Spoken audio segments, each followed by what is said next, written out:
안녕하십니까. 오늘은 3월 21일 토요일입니다. 어제는 21일 춘분이었었는데 이제 봄날 날씨 같아요. 아니, 봄입니다.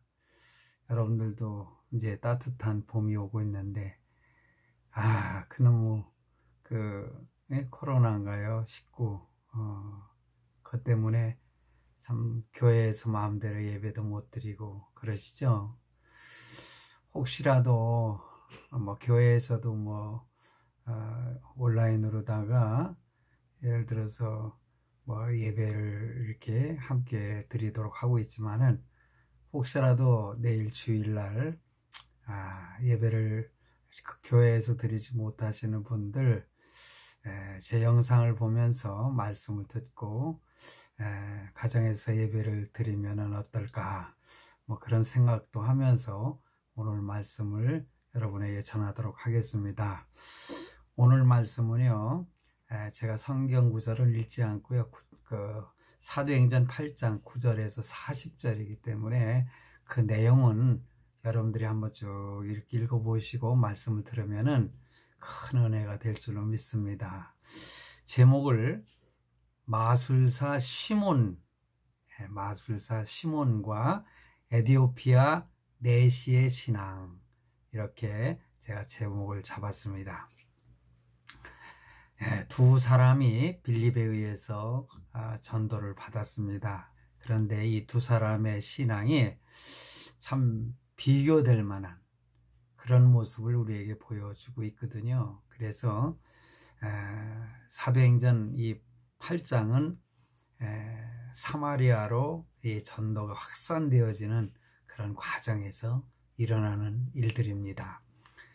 오순절 성령 강림으로 하나님의 교회가 세워졌지요. 그리고 그 예루살렘 교회는 아주 폭발적으로 복음이 전파되며 부흥이 됐습니다. 예루살렘과 유다 중심으로 전파되던 복음은 이제 사마리아를 향해서 확산되기 시작을 했습니다. 그러니까 사마리아 전도가 시작이 된 것입니다. 그런데요, 하나님의 역사는요, 계속되는 모습을 봅니다. 왜냐하면 하나님께서 예비하신 이 빌립을 통해서 사마리아에 복음이 전파될 때에도 사도들을 통하여 예루살렘 교회에 나타났던 이 놀라운 이적과 표적이 나타났습니다. 오늘 빌립은 집사입니다. 우리들이 보통 말하는 평신도라고 할 수 있죠. 목회자들이 전도하는 것도 있고요. 이렇게 평신도들이 전도를 했는데, 평신도라 해서 하나님의 역사가 나타나지 않는 게 아니고, 또 하나님의 역사가 무슨 이렇게 목회자들이 하는 것보다 강하지 않다, 이렇게 생각하는 건 잘못된 것입니다. 자, 보세요. 많은 사람에게 붙었던 더러운 귀신들이 크게 소리 지르며 나가는 그런 역사가 나타납니다. 그리고 중풍병자가 나왔습니다. 안전뱅이도 일어났습니다. 똑같은 역사가 일어나고 있죠. 이 놀라운 사건은 이 사마리아 성 사람들에게 아주 큰 기쁨이 되었습니다. 오늘 본문에는요, 빌립을 통해서 전도를 받은 사람 두 사람이 나타나요. 그래서 개종을 한 사람, 전도가 돼서 이제 예수님을 믿게 된 사람, 두 사람이 나오는데, 그래서 오늘은 이 전도받은 두 사람을 비교하면서 오늘날 우리는 어떠한 신앙관을 가지고 신앙생활을 하고 있는가, 내 자신을 한번 말씀을 들으시면서 비교를 해보시고, 만약에 내가 잘못된 신앙으로 세워졌다면 그 변화가 일어나는 그런 역사가 있기를 간절히 바랍니다. 첫 번째 생각할 것은 시몬의 신앙입니다. 사실 앞에 마술사 시몬입니다. 마술사는 어떤 사람인지 아시죠? 뭐 오늘날에도 마술사들이 많이 있는데 그것은 사람들을 교묘하게 이렇게 눈속임을 해가지고 하는 사람들도 있지만은요, 그 당시에는 사단이가 역사해가지고 이 마술을 하는 그러한 일들이 많이 있었습니다. 그래서 이 사마리아에서 이 마술사 시몬이 빌립의 전도를 받고 개종을 하게 됐죠. 이 사마리아에 나타난 복음의 역사는 참으로 대단했어요. 이렇게 파수 마술사까지 참 복음을 받아들이는 역사가 나타났잖아요. 사람들을 속이고 놀라게 하던 시몬이라는 사람이 전도를 받고 세례를 받게 됐습니다. 그런데 이 시몬은 이 예루살렘에서 달려온 이 사도들이 이렇게 안수함으로 사람들이 성령 받는 것, 그리고 능력을 받는 것을 보고는 이 성령의 능력을 돈을 주고 사려는 어리석음을 범하게 되는 그런 장면이 나타납니다. 여러분들도 이제 성경을 보셨으면 알 거예요. 참 어리석지 않습니까? 성령의 역사, 성령의 이 말씀을 돈으로 살 수는 없는가 하고 그런 질문을 하는 거예요. 바로 이렇게 그릇된 신앙을 가진 사람들이에요. 마술사 시몬은 복음을 받아들이고 예수 믿었지만은 그의 신앙은 좀 잘못된 신앙으로 세워진 겁니다. 원래 자기가 하던 일들이 있었기 때문에 그런지는 모르지만은, 그래서 이러한 신앙은요, 표면적인 신앙이다, 이렇게 말씀을 드릴 수가 있습니다. 교회에 출석하는 많은 사람들이 있습니다. 그런데 교회에 나온 많은 사람들이 다 구원받은 하나님의 백성이냐? 사실은 그렇지 않습니다. 그냥 교회에만 나오는, 발걸음만 하는 어리석은 그러한 교인들도 있다는 거죠. 그래서 저는 그런 분들은 내가 교인이라 그렇게 표현을 합니다. 성도라고 할 수는 없죠. 예수님을 영접하고 모든 죄를 회개하고 예수 그리스도를 믿음으로 구원받은 하나님의 자녀, 그런 사람을 성도라 그렇게 표현할 수가 있는 것이죠.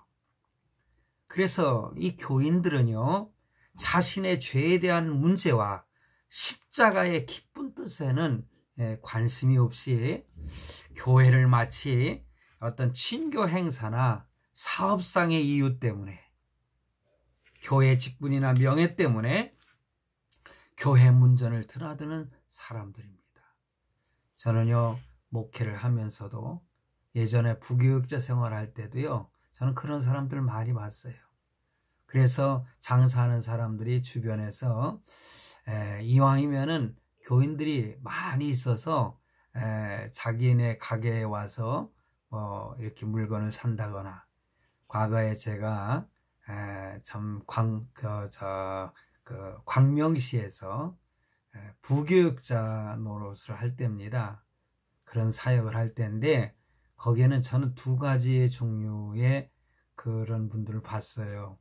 어떤 장로님은요, 정육점을 갖다 차리는데, 이왕이면은 큰 교회, 성도들이 많은 교회를 나가야 된다고, 부인은 본교회 나오고 그 장로님은 가게를 그쪽 큰 교회가 있는 옆으로다가 가게를 내가지고 정육점을 하는 그런 경우도 봤어요.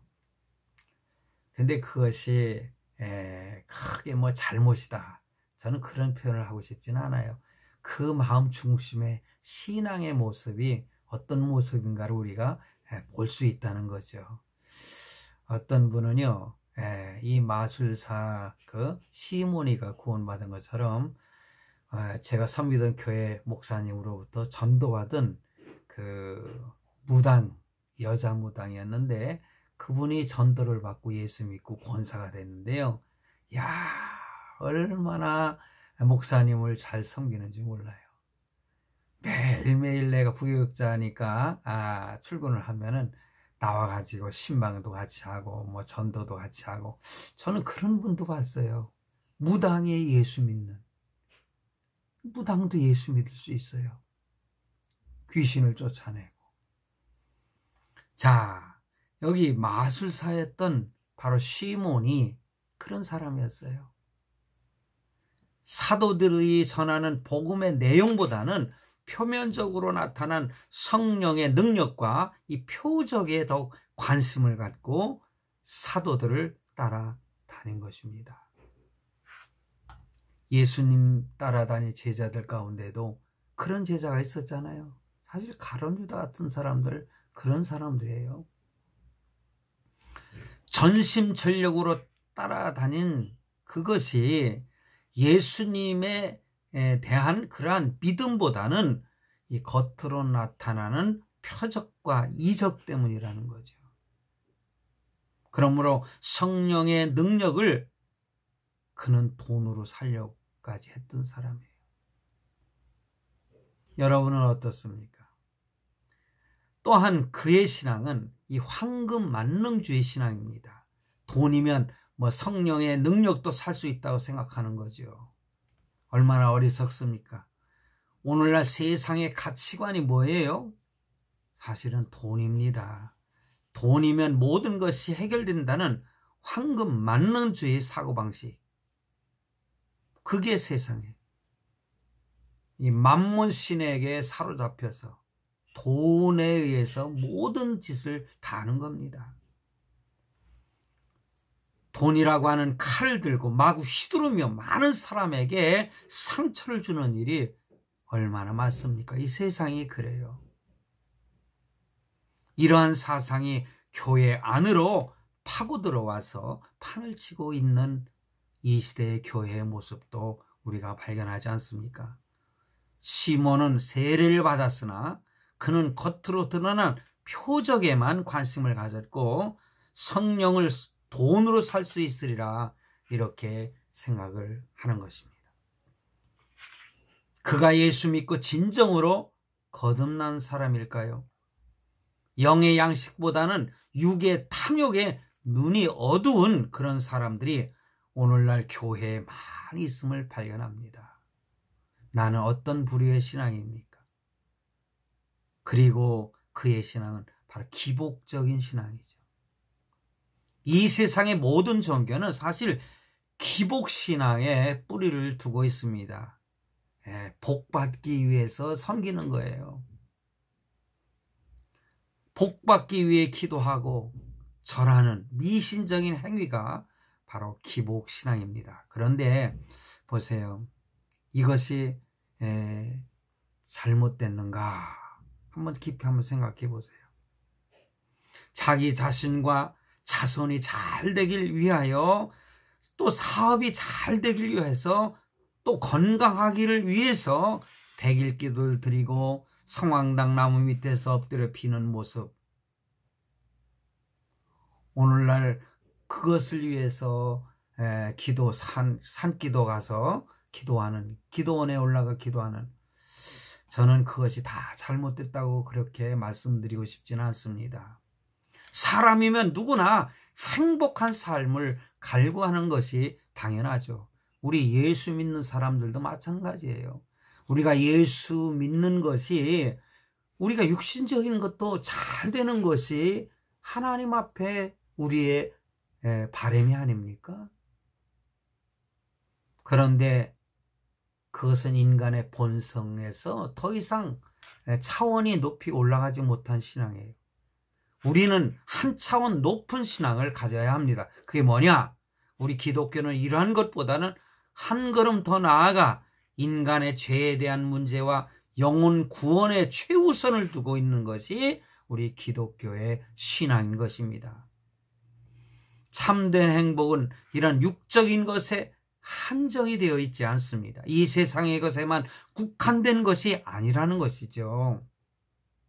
영적인 문제, 즉 영혼의 문제를 해결할 때에, 영원한 세계를 추구할 때에 진정한 행복을 느낄 수가 있는 것입니다. 시몬의 신앙이 어떠했습니까? 자신의 죄에 대한 문제, 이 영혼의 문제보다는 참 1차원적인 고차원이 아닌 육의 문제에만 관심을 두었던 것. 이것이 마술사 시몬의 신앙이었습니다. 자, 그러면은요,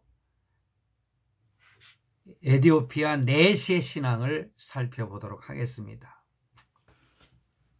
에티오피아, 요즘의 에티오피아 그 나라를 말합니다. 저 아프리카에 있는 그 내시의 신앙. 이 에티오피아 내시는요, 이방인이었죠.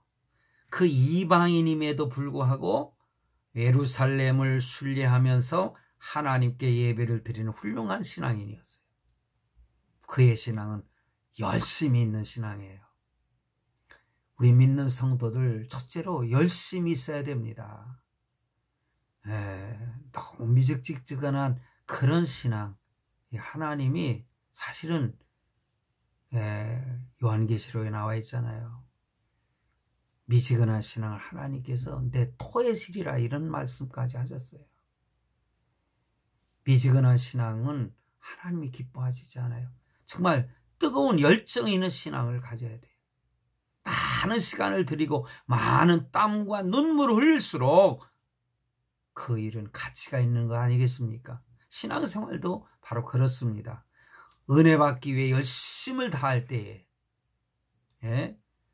뭐 어떤 사람은 너무 지나쳐서 그 욕을 먹는 사람들도 있습니다만은 첫째 열심은 참으로 좋은 것입니다. 이 에티오피아 내시는요, 예루살렘을 순례했습니다. 그는 애굽을 지나야 했고 사막을 지나고 광활한 사막을 지나서 예루살렘을 순례한 것입니다. 여러분, 뽕나무에 올라갔던 열심 있는 삭개오에게 은혜를 베푸셨던 주님, 삭개오야 내려오라. 삭개오가 참 자기 체면도 생각하지 않고 뽕나무에 올라가서 예수님을 보고자 하는 그때의 예수님은 삭개오야 내려오라. 그의 이름을 불러주었습니다. 언제 만난 적도 없는데 삭개오를 아셨습니다. 오늘 저와 여러분을 불러주시는 예수님의 음성이 있기를 바랍니다. 이렇게 삭개오에게 은혜를 베푸셨던 주님께서 이 열심히는 에티오피아 국고를 맡은 내시에게 헛걸음을 하도록 하시지는 않았습니다. 빌립을 사막에까지 보내셔서 이사야 성경을 해석해주고 그를 구원하셔서 세례를 받게 하셨던 것입니다. 큰 은혜를 베푸신 거죠. 성도 여러분, 하나님의 교회에 열심을 다하는 성도들, 그런 성도들 하나님께서는 외면하지 않으시고 축복하실 것을 여러분 믿으시기 바랍니다. 저는 우리 아이들한테도 그랬어요. 우리 아이들 셋은 다 음악을 갖다 잘 전공을 하고 그래서 성가대니 뭐 피아노 치는 거나 뭐 이런 헌신을 하도록 저는 그 아이들을 가르쳤고 지금 교회에서 그런 봉사를 하고 있어요. 사실 봉사라기보다는 섬기는 거죠. 저는 봉사라는 표현을 별로 좋아하지는 않습니다. 인간이 하나님께 봉사를 해요? 아니죠. 하나님을 섬기는 겁니다. 섬기는. 그리고 겸손한 신앙을 가졌어요. 그는 한 나라의 고관이었잖아요. 국고를 맡은 내시, 얼마나 정치인들 보세요. 현실적인 그런 권력을 가진 사람 중에 한 사람이잖아요. 그래서 대접도 받고 예루살렘을 방문하여 어쩌면은 훌륭한 율법학자들에게 성경에 관한 그런 질문과 가르침을 받았을 수도 있습니다. 그리고 그는 귀환하면서도요, 돌아가면서도 여행 중에 성경을 읽고 있었던 거예요. 그는 하나님의 말씀에 큰 관심을 갖고 있었던 것입니다. 그리고 빌립에게도 배웠잖아요. 집사에게 배운 겁니다. 그는 자신의 신분에 개의치 않았습니다. 세상적인 지식과 계급에 연연하지 않았습니다. 세상에서나 그의 계급이 있는 것이지 교회 안에 들어오면은 겸손하고 계급장을 떼어야 됩니다. 그는 겸손히 빌립이 질문할 때에 뭐라고 질문했습니까? 읽는 것을 깨닫느뇨? 30절에 그랬어요. 그랬을 때에 31절에 보면 지도하는 사람이 없으니 어찌 깨달을 수 있겠느냐. 날 좀 지도해달라. 그런 뜻 아니겠어요? 하면서 빌립이 이사야 53장에 나타난 어린 양이 바로 예수 그리스도라 하면서 가르칠 때에 그는 겸손히 예수 그리스도를 받아들이고 세례를 받았습니다. 그렇습니다. 성도는 성경에 관심을 갖고 이 말씀에 근거한 신앙을 가져야 합니다. 그래야 흔들리지 않습니다. 그리고 겸손하게 말씀 지도를 기꺼이 받아야 됩니다. 설 배우면 안 돼요. 어떤 사람들은 조금 배웠다고 해서 성경을 잘하는 것처럼 아주 교만한 사람들이 많이 있더라고요. 여러분, 겸손한 신앙은요, 누구에게든지 하나님의 진리를 배우는 겁니다. 여러분, 성경 공부를 게을리하지 말아야 합니다. 세상 지식으로는 말씀을 깨달을 수가 없어요. 아무리 석박사 학위를 받았다 할지라도 성경 말씀을 세상적인 지식으로 해석할 수가 없는 것입니다. 성도 여러분, 우리는 지금 빌립에게 전도받고 새 신자로서 새로운 삶을 시작하는 이 두 사람의 신앙을 비교해 보았습니다. 우리는 무엇을 위해서 교회에 출석하고 있습니까? 그리고 무엇을 위해서 기도하시고 무엇을 위해서 노력하고 있습니까? 우리는 바른 신앙관을 정립해야 됩니다. 여러분은 하나님의 말씀에 뿌리를 깊이 내리고 생명의 근원이신 구원의 그 확신 속에서 하나님께 열심을 다하는 열심 있는 신앙을 소유한 그러한 성도가 되시기를 바랍니다. 하나님은 이러한 성도를 통하여 하나님의 나라를 건설하는 일을 하고자 하십니다. 오늘 저와 여러분을 이러한 성도를 부르시는 것입니다. 오늘도 주 안에서 승리하시기를 바랍니다. 오늘 여기까지 말씀을 드리겠습니다. 감사합니다.